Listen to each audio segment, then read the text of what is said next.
سورہ لہب میں ابو لہب کی بیوی کو بھی تنقید کا نشانہ بنایا گیا ہے، اس کا کیا کردار تھا، اس کا کیا نام تھا؟ وہ ویسے وہ اپنی سہیلیوں کے ساتھ مل کر رسول اکرم صلی اللہ علیہ وسلم جب کبھی سفر کرتے نا، مسجد کی طرف آتے، گھر سے ادھر آتے، تو یہ بدبخت راستے میں کانٹے بچھاتی تھی۔ اللہ اکبر، رسول اکرم صلی اللہ علیہ وسلم کے راستے رسول اکرم صلی اللہ علیہ وسلم کے راستے میں کانٹے بچھاتی تھی۔ کوئی روڑا ڈال دیا، رات کو آئیں گے، اٹکیں گے، گریں گے، ویسے کانٹے ڈال دیے، آپ کو چبھیں گے، کیونکہ اس زمانے میں اس طرح کے سیف جوتے شوز وغیرہ نہیں ہوتے تھے جس طرح آج ہمیں میسر ہے۔ چپلیں ہوتی، کبھی سائیڈ سے اوپن ہے، اس سائیڈ سے اوپن ہے، وہ کانٹے لگ جاتے، تکلیف ہوتی۔ یہ لکڑیاں چنتی تھی، چنتی بھی تھی اور چھوٹی چھوٹی جھاڑیوں سے کاٹتی بھی تھی، چونکہ اس زمانے میں یہ گھر کے اندر ایندھن جلانے کے کام یہی لکڑیاں ہی آتی تھی اور کوئی ذریعہ نہیں ہوتا تھا۔ کاٹ کے لاتی اور پھر گھروں میں سکھا بھی دیتی، جب سوکھ جاتی تو جلنے کے کام آتی۔ تو اس میں سے پھر کانٹے نکال کے وہ رسول اللہ صلی اللہ علیہ وسلم کے راستے میں ڈالتی، اور اس کی اور بھی کوئی سہیلیاں تھیں، ان سہیلیوں کے ساتھ مل کے آپ کی حجب بھی کرتی، نعوذ باللہ آپ کی برائیاں کرتی، اور اس طرح آپ کے لیے اذیت کا باعث تھی، یعنی آپ کو تکلیف دیتی۔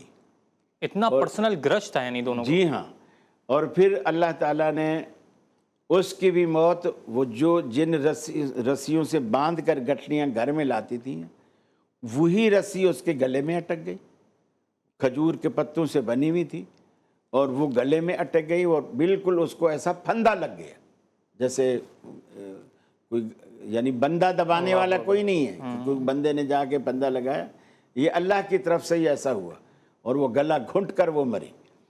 وہ ام جمیل اس کا نام تھا۔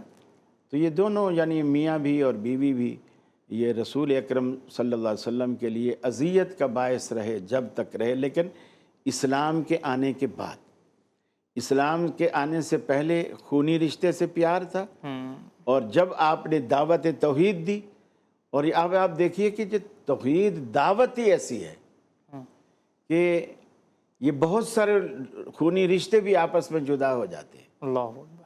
تو اللہ کے، اور دیکھیے جنت کا دار و مدار ہی اسی پر ہے۔